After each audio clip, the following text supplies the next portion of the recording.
Hello students, welcome to our YouTube channel Lata academy. और आज मैं आप सभी के लिए लेकर आई हूँ class 11th mathematics chapter first sets की एक्सरसाइज 1.1। इससे पहले हम सेट्स के 2 पार्ट कर चुके हैं। पार्ट 1 में हमने जाना कि सेट क्या होता है, उसको रिप्रेजेंट कैसे करते हैं, और पार्ट 2 के अंदर हमने सेट्स की टाइप के बारे में पढ़ा। आज इस क्लास में हम शुरू करेंगे अपनी एक्सरसाइज 1.1। अगर आपने अभी तक उन दोनों पार्ट्स को नहीं देखा है तो आप चैनल की प्लेलिस्ट में जाकर उनको देख सकते हैं। तो आइए शुरू करते हैं हम आज के अपने इस क्लास को। क्वेश्चन 1 क्या कहता है, which of the following sets justify your answer. जो हमारा क्वेश्चन फर्स्ट है उसके अंदर टोटल 9 पार्ट्स दिए गए हैं, तो हमें उनमें से बताना है कि जो ये पार्ट्स हैं उनमें से कौन कौन सेट हैं और कौन सेट नहीं है। अगर सेट हैं तो क्यों, और अगर सेट नहीं है तो क्यों। तो देखते हैं हम अपने पार्ट 1 से। The collection of all months of a year begins with J. हमें कलेक्शन दी गई है मंथ की, किसकी, एक ईयर की, जो स्टार्ट होते हैं जे से। अब हमें पता है कि हमारे पास जो ईयर है उसके अंदर 12 मंथ्स होते हैं। तो बच्चों जो कलेक्शन होगी हमारी मंथ्स की वो होगी स्टार्ट जे से। तो जे से जनवरी, जे से जून, जे से जुलाई। हमारी कलेक्शन के अंदर ये 3 मंथ्स आएंगे जो जे से स्टार्ट होते हैं। तो ये तीनों मंथ्स की कलेक्शन जो होगी वो क्या होगी, well defined.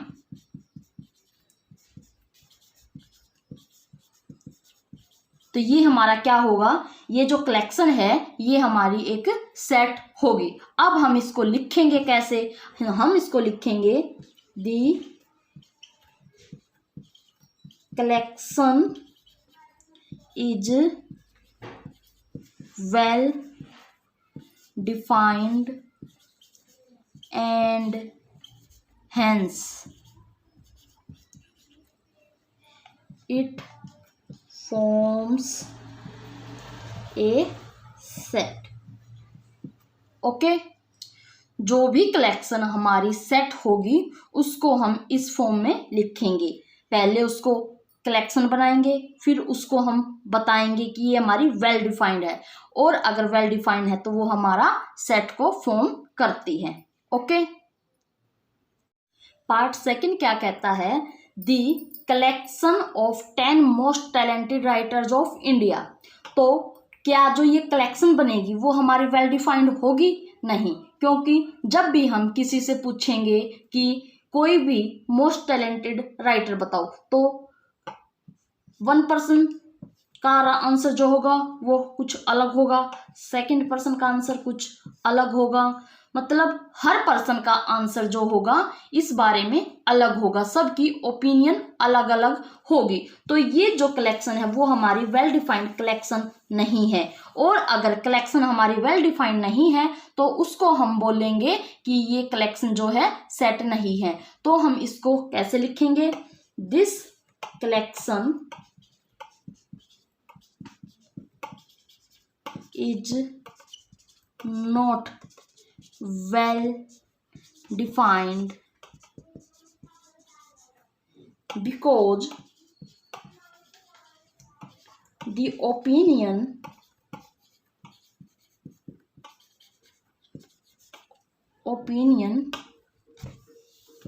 about most talented writers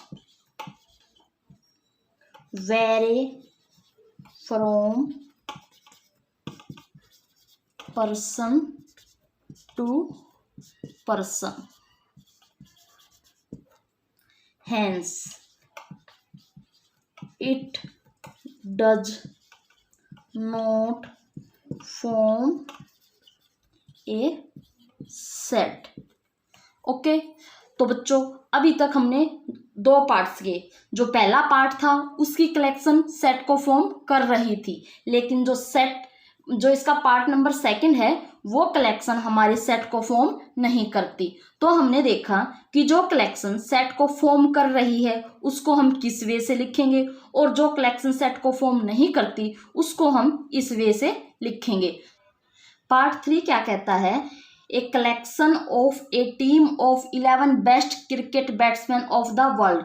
तो जो ये कलेक्शन होगी ये हमारी वेल डिफाइंड नहीं होगी, और अगर हमारी कलेक्शन वेल डिफाइंड नहीं है तो वो हमारा सेट नहीं है। ओके, नेक्स्ट पार्ट क्या कहता है, the collection of natural number less then 100। तो हमें पता है कि जो हमारी कलेक्शन होगी नेचुरल नंबर की वो 100 से लेस यानी कि 1 से स्टार्ट होगी, 2, 3 और ऐसे करते करते ये 99 तक जाकर कंप्लीट हो जाएगी। जो हमारी ये कलेक्शन होगी ये हमारी कलेक्शन वेल डिफाइंड है, तो इसीलिए ये हमारा सेट होगा। ओके, अगला पार्ट क्या कहता है, the collection of all boys in your class. जो आपकी क्लास के बॉयज हैं उनके अगर हम कलेक्शन बनाएं तो क्या वो पर्टिकुलर बॉयज की जो कलेक्शन होगी वो हमारी वेल डिफाइंड होगी? जी हाँ, वो कलेक्शन हमारी वेल डिफाइंड होगी, और इसीलिए ये कलेक्शन भी हमारी क्या है, सेट है। नेक्स्ट पार्ट क्या कहता है, a collection of novels written by Munshi Premchand. कि मुंशी प्रेमचंद ने जो नॉवेल्स लिखे हैं क्या उनकी कलेक्शन वेल डिफाइंड होगी?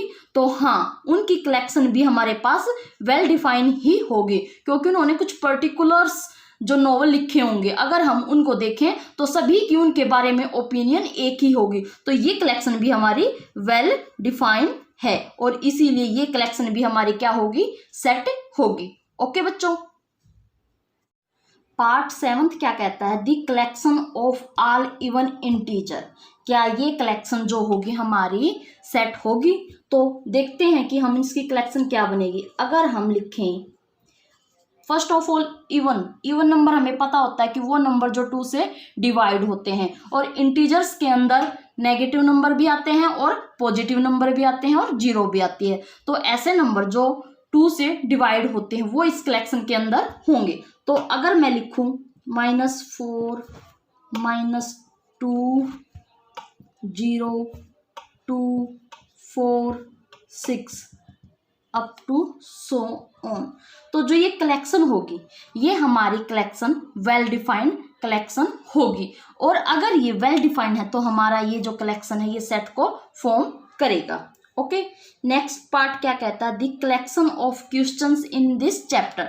जो ये चैप्टर है हमारा सेट्स का, इसके अंदर जो भी क्वेश्चंस है अगर हम उनकी कलेक्शन करें तो क्या वो कलेक्शन वेल डिफाइंड होगी? जी हाँ, वो कलेक्शन हमारी क्या होगी, वेल डिफाइंड होगी, तो वो भी हमारा क्या होगा, सेट होगा। नेक्स्ट पार्ट है the collection of most dangerous animal in the world.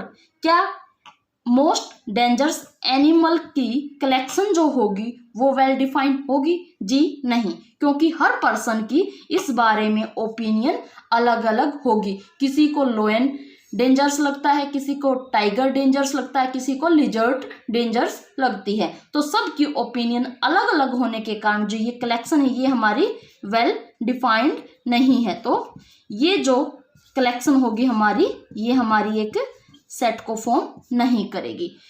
इन सभी क्वेश्चंस को एज ए स्टेटमेंट कैसे लिखना है ये हमने पार्ट 1 और पार्ट 2 में किया है। तो बच्चों अभी तक हमने अपना क्वेश्चन नंबर 1 कंप्लीट किया।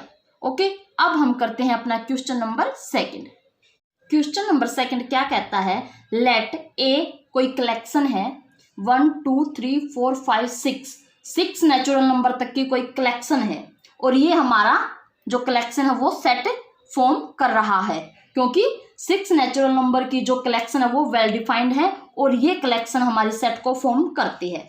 तो बच्चों अब हमें इस क्वेश्चन में क्या करना है, insert the symbol belongs and not belongs in the blanks. जो ये पार्ट दिए गए हैं इनके अंदर हमें इन दोनों सिंबल्स को इंसर्ट करना है। अब हम देखते हैं कि जो हमारा सेट है ए उसके अंदर हमारे 6 एलिमेंट्स हैं, 1 2 3 4 5 6। अगर कोई भी एलिमेंट इस सेट के अंदर है तो वो एलिमेंट सेट ए को बिलोंग करेगा। अदरवाइज कोई भी एलिमेंट जो इस सेट में नहीं है वो इसको बिलोंग नहीं करेगा। अब हमने देखते हैं कि पार्ट जो 1 है उसमें दिया गया है कि 5, क्या 5 सेट ए के अंदर है?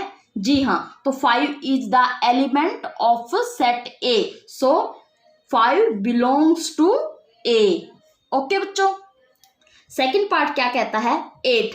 अब हमारे जो सेट है ए उसमें सिर्फ 6 तक के एलिमेंट है, तो ए जो 8 जो है हमारे सेट को बिलोंग नहीं करता क्योंकि ये हमारे सेट का एलिमेंट नहीं है, तो this does not belongs to A. अब हम इसको कैसे लिखेंगे कि 8 is not an element of A, so it does not belongs to A. Okay, 0 भी हमारे सेट के अंदर नहीं है, तो this also does not belongs to A. 4 हमारे सेट के अंदर है, तो 4 बिलोंग्स टू ए। 2 हमारे सेट का एलिमेंट है, तो 2 बिलोंग्स टू ए।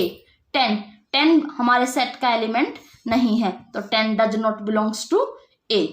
ओके बच्चों, जो एलिमेंट्स हमारे सेट के अंदर गिवन है वो हमारे सेट को बिलोंग करेंगे, अदरवाइज बाकी कोई एलिमेंट हमारे सेट को बिलोंग नहीं करेगा।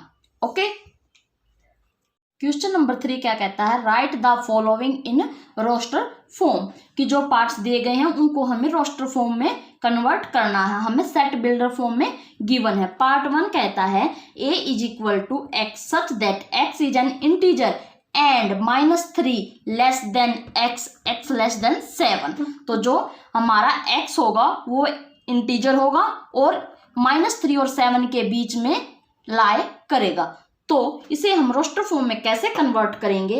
a is equal to, first of all -3 से बड़े होंगे, जितने भी नंबर होंगे वो -3 से बड़े होंगे, तो -3 से बड़ा होता है हमारा -2, -1, 0, और 7 से छोटे तो 1, 2, 3, 4, 5 और 6। तो जो कलेक्शन होगी हमारी ए की वो -2 से स्टार्ट होगी और 6 तक जाएगी। ये जो हमारी होगी ये हमारी रोस्टर फॉर्म होगी। पार्ट 2 क्या कहता है? b is equal to x such that x is a natural number less than 6। जो b की कलेक्शन होगी वो हमारी नेचुरल नंबर की कलेक्शन होगी और 6 से लेस होगी। तो नेचुरल नंबर हमें पता होता है 1 से स्टार्ट होते हैं। ओके, तो b को हम लिखेंगे 1, 2, 3, 4, 5, क्योंकि 5 जो है 6 से लेस है, तो जो हमारी कलेक्शन होगी बी की वो 1 से लेके 5 तक की होगी। पार्ट 3 क्या कहता है? c is equal to x such that x is a 2 digit natural number such that the sum of its digit is 8। जो c होगा वो हमारी कलेक्शन होगी नेचुरल नंबर्स की, और जो नेचुरल नंबर होंगे वो 2 डिजिट के नेचुरल नंबर होंगे जिनके डिजिट्स का जो सम होगा वो 8 होगा। तो देखो हमारे जो नेचुरल नंबर होते हैं उनमें हम देखते हैं कि किन नंबर्स का जो सम है वो 8 होगा। 1 और 7 को जब हम ऐड करते हैं तो 8, 2, 6, 8, 3, 5, 8, 4, 4, 8, 5, 3 का सम भी 8 और 6, 2 का सम भी 8, 7, 1, 8 और 8, 0, 8। तो ये जो नंबर्स हैं ये हमारे कैसे नंबर है? नेचुरल नंबर हैं, और इन सभी नंबर्स के डिजिट का जो सम होगा वो 8 होगा। तो ये जो हमारी कलेक्शन होगी ये हमारी ऐसी कलेक्शन होगी जिसके 2 डिजिट्स का सम जो होगा वो 8 होगा। ओके, पार्ट 4 क्या कहता है? d is the collection of the set of all letter in the trigonometry. तो जो लेटर हमारी ट्रिग्नोमेट्री को बनाते हैं उसके अंदर कौन कौन से लेटर हैं? T, R, I, G, O, N, M, E और Y। ये सभी लेटर्स मिलकर ट्रिग्नोमेट्री को फॉर्म करते हैं। तो जो D होगा वो इन सभी लेटर की कलेक्शन होगा और ये सभी वेल डिफाइंड है, इसीलिए ये हमारा एक सेट होगा। पार्ट 5 क्या कहता है? E is the collection of set of prime numbers which divides 60 जो ई होगी वो ई जो होगा सेट हमारा वो कलेक्शन होगी ऐसे प्राइम नंबर्स की जो 60 को डिवाइड करते होंगे। अब 60 है ये 2 से भी डिवाइड होता है, 3 से भी होता है, 4 से भी होता है, 5 से भी होता है, 6 से भी होता है और ऐसे करते करते ये आगे काफी नंबर से डिवाइड हो जाएगा। लेकिन हमें प्राइम नंबर लेने हैं। प्राइम नंबर क्या है? 2, 3, 5 ओके, जो 60 को डिवाइड करता है। तो जो ई हमारी कलेक्शन होगी वो होगी 2, 3 और 5। ये तीनों प्राइम नंबर ऐसे हैं जो 60 को डिवाइड करते हैं। 4, 6 आगे आएगा 12, लेकिन ये सभी हमारे कंपोजिट नंबर हो जाएंगे। हमें सिर्फ प्राइम नंबर की कलेक्शन लेनी थी, तो जो ये हमारी रोस्टर फॉर्म हो जाएगी। ओके, पार्ट नंबर 6 क्या कहता है? F is the collection of set of letters of the word better. जो F होगा वो हमारी कलेक्शन होगा ऐसे लेटर्स का जो हमारे वर्ड बेटर को फॉर्म करते हैं। अब हमारा जो ये वर्ड है बेटर, ये B से, E से, T से और R 4 वर्ड से मिलकर बना है। तो जो F होगी वो हमारी कलेक्शन होगी B, E, T और R की। ओके, ये हमारी रोस्टर फॉर्म होगी। बच्चों, अभी तक हमने क्वेश्चन 3 किए हैं, बाकी 3 क्वेश्चन हम अपने नेक्स्ट क्लास में करेंगे। ओके, आपको हमारी वीडियो कैसी लगी कृपया चैट बॉक्स में कमेंट करके हमें ज़रूर बताएं और हमारी वीडियो को लाइक, शेयर एंड सब्सक्राइब करें। Thank you.